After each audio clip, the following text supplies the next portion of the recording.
মোৰ নাম হৈছে মোহন বৰা, গাঁও নাৰেংকাটি কছাৰী।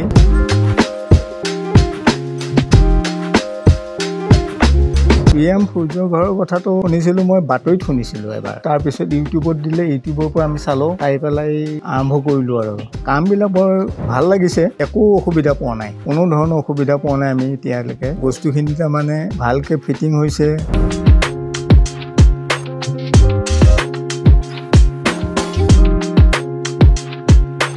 এইটো সূৰ্য ঘৰৰ বিষয়ে তাৰমানে মই 2-4জনক কৈছোঁ আৰু মই ৰাইজকো মই অনুৰোধ কৰোঁ যাতে তেওঁলোকেও যাতে লগাই পেলাই আমাৰ অসমৰ উন্নতিৰ কাৰণে, অৰ্থাৎ ইলেক্ট্ৰিচিটি বৰ্ডৰ যিখিনি তাৰমানে আপোনাৰ অভাৱ আছে সেই অভাৱখিনি পূৰণ কৰক, সেইখিনি তাৰমানে মোৰ ৰাইজৰ প্ৰতি অনুৰোধ।